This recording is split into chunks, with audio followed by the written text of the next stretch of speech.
So, the Toyota Veloz after 1 month, how has it been? Let's talk about it. Just sit back, relax, and enjoy. Here we go.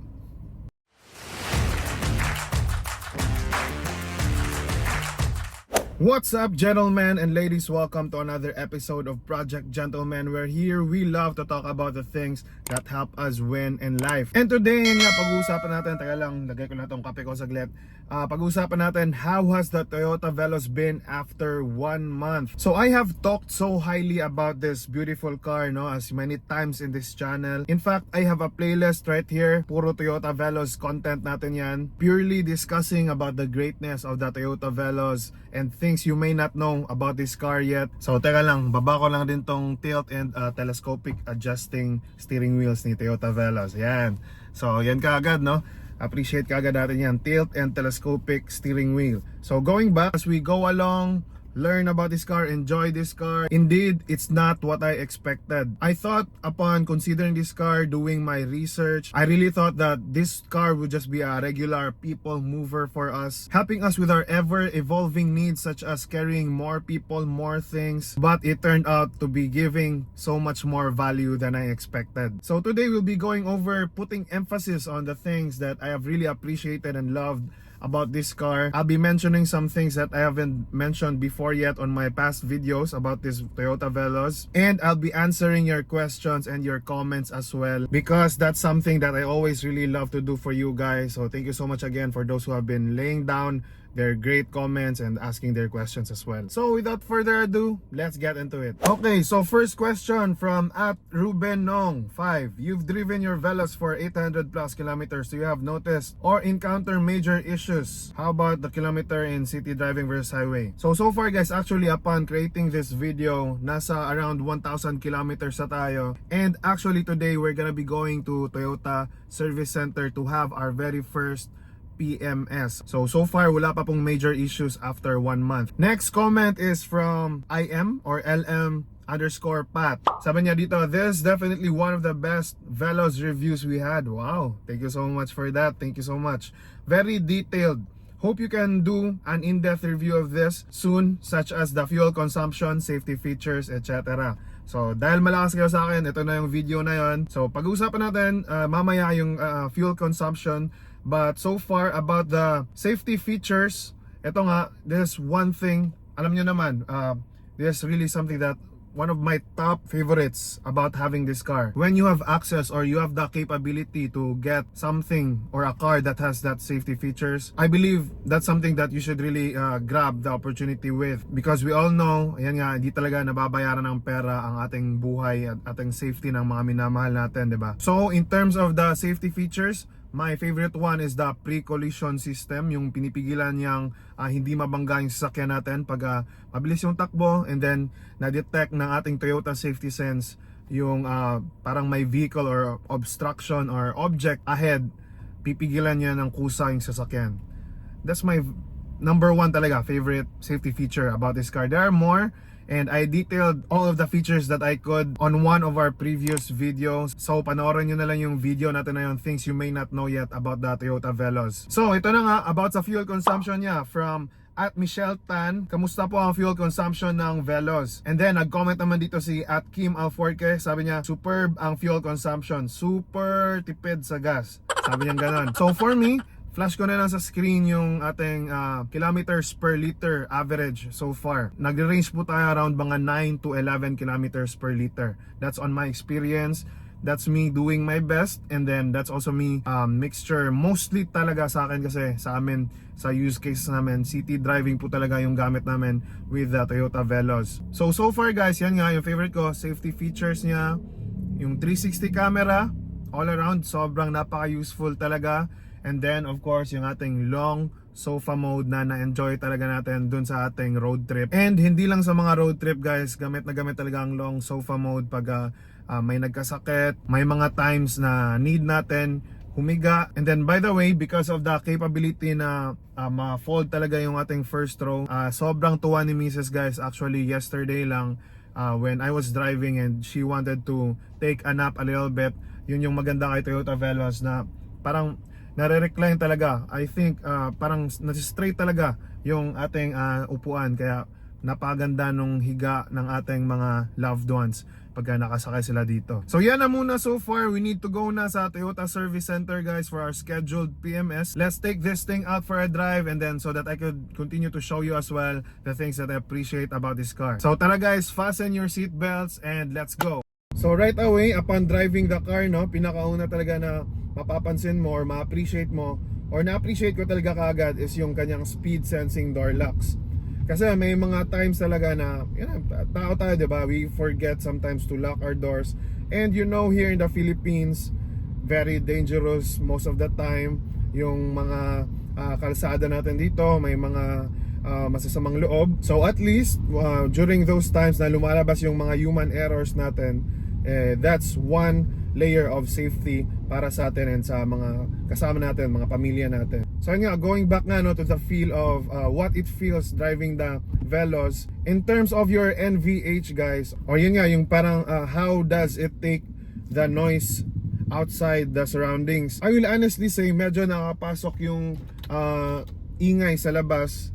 Honestly lang, hindi masyadong big deal sa akin yun. And then as usual, meron naman tayong music if you want, diba? So medyo ano lang yun, minimal lang yun. And that's something that is really good to know kasi some of you are really asking about that as well. So next thing guys that I really love about this car as well is yung kitang-kita natin yung hood niya sa harap. And then meron pa siyang seat height adjustments para dun sa mga hindi satisfied sa parang current condition or current view ninyo sa hood. So you can actually pwede pa yung pataasan through the seat height adjustment. And so far guys, I'm really glad kasi ayan nga, galing tayo sa Vios, diba? And of course, to help out as well even more sa mga view natin dyan sa harap, another thing that the Veloz has that I really have appreciated so far guys is yung kanyang front camera. Thankfully, now because of this front camera, you have another angle, you have yan nga, kasi dito exclusive for the V variant, meron ka pang top view. And then you can also have the front camera to see or to help find out if there are any obstacles or para may mga objects dyan sa harap. So the next thing that I love about the Toyota Veloz guys is yung kanyang suspension. Especially right now, I'm driving here in a part na medyo malubak dito sa amin. Gaya nung sinabi ng wife ko dun sa ating previous video, ano, ito talaga na-appreciate namin compared sa sedan. Napaka, parang hindi naman siya perfect but it's so much better guys than our previous experiences. It really handles well mga humps, potholes, and yung mga lubak sa kalsada. It really is very good in handling that. I can say I am comfortable naman. The next thing that I love about that Toyota Veloz is malamig yung kanyang aircon guys. To be honest with you lowest temperature na nakaset, especially if ako lang mag-isa or dalawang tao kayo, sometimes napapa-complain ka talaga sa sobrang lamig. And I kid you not guys, that's not an exaggeration. I really do hope that there's a lower level or that there's a lower parang temperature or parang may bababa pa sana yung aircon kasi yan medyo malamig talaga honestly kahit naka todong baba na yung settings natin sa aircon, medyo nalalamigan pa rin ako. That's just for me. I'm proud to say that the aircon of the Toyota Veloz is really not bad. Actually, it's really excellent in my opinion. And next guys, ayun nga, we're driving a usual day here in the Philippines. Meron traffic, merong mga sasakyan all around you, mga motor. Ayan nga, sa sobrang dami ng mga motor dito, mga siksikan yung mga sasakyan, lilit ng mga daanan natin, di maiwasan na medyo kakabahan kita guys, especially ngayon. Nga, from stop, then green light, go na tayo, diba? So medyo may mga nangyari dyan na siksikan and singitan. So because of that, Toyota Veloz V variant has this blind spot monitoring, which really I appreciate it so much. Kasi parang it gives you a warning or it gives you an idea before you make a turn or before you swerve your steering wheel, to give you an idea if it's totally free yung side na yon. Hindi lang sa mga mabagal but even sa mga mabilisan na takbo guys, especially when you're on a high speed already sa highway, before you make a turn, before you switch lanes, I really appreciate the blind spot monitoring ni Toyota Veloz V variant. So yun guys, medyo malapit na tayo sa service center ni Toyota. So tapusin ko lang tong PMS natin and then update ko kayo mamaya.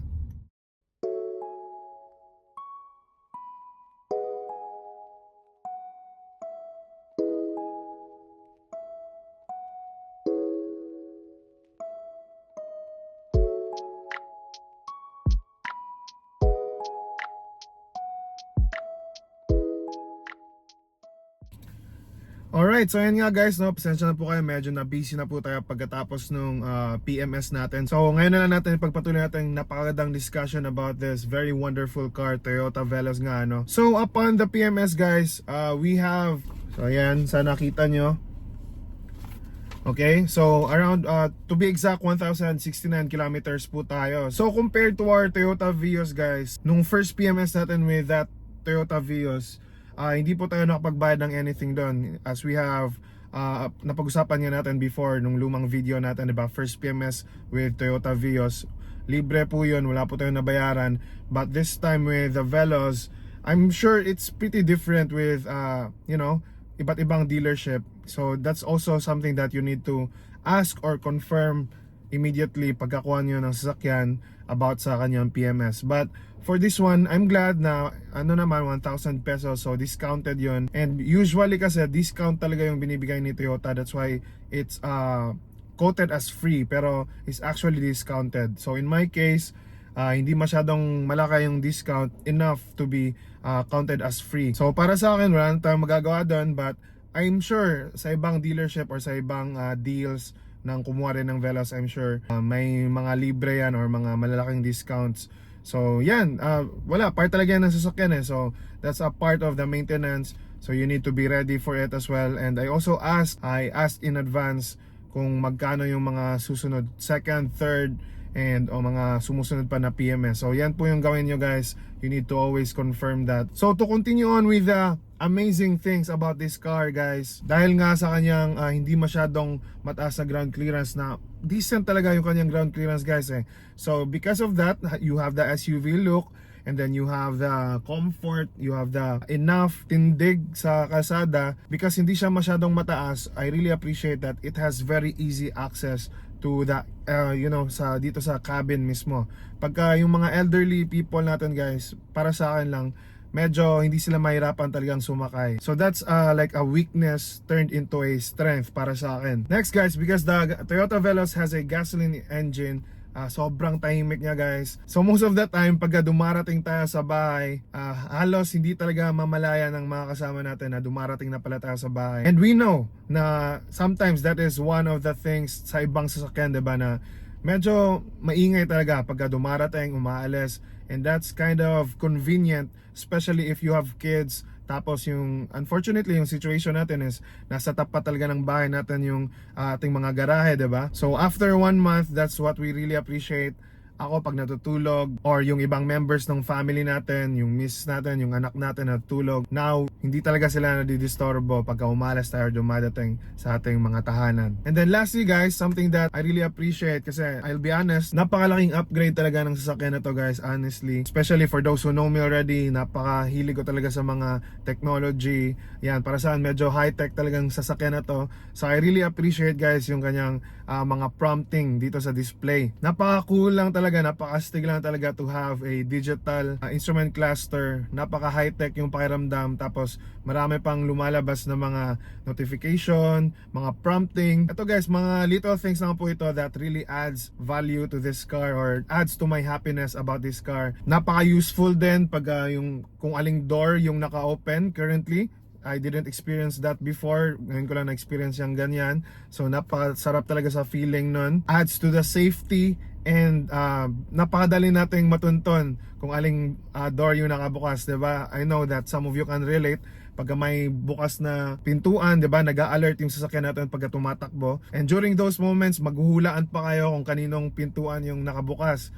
But this time with the Toyota Veloz, yan, may specific na indicator kung kaninong door yung nakalimutang isara. So that's really very high-tech, and that's really something that para sa napaka-worth it talaga ng pera na pinaghirapan natin. So on our very next video guys, doon naman natin tatalakayin ano naman yung mga possible reasons why you might not like or why you might not buy that Toyota Veloz. So honest thoughts and opinion ko about Toyota Veloz guys. Overall, I could honestly say na meron siyang mga imperfections, and yun nga yung mga pinopoint out ng mga tao na kakulangan, or yun nga, mga low ground clearance, underpower. Pero for me guys, honestly lang, especially with the looks and yung tindig and yung performance and yung feeling ng interior, yung anong nararamdaman mo pagka dinadrive or sinasakyan mo yung sasakyan. I can honestly say guys that I'm super duper satisfied with this car. Alam mo yung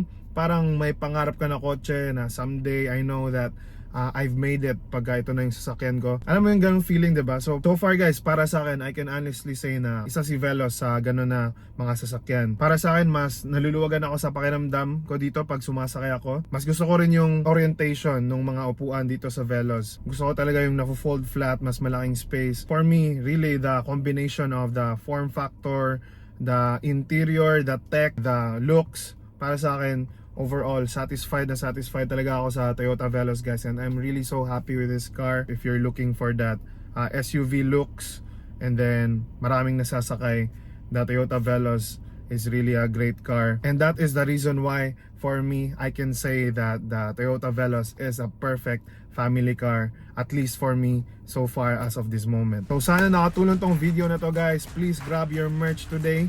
Daily reminder to be awesome and to stay classy and stay focused sa mga goals natin, sa mga pangarap natin, para sa mga loved ones natin. Smash that like button, subscribe, and share this to your loved ones and friends para matulungan din natin sila sa kanilang car buying decision.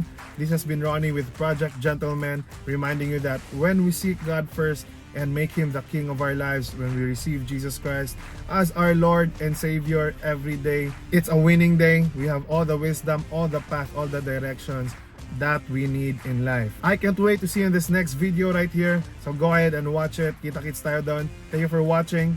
Ciao!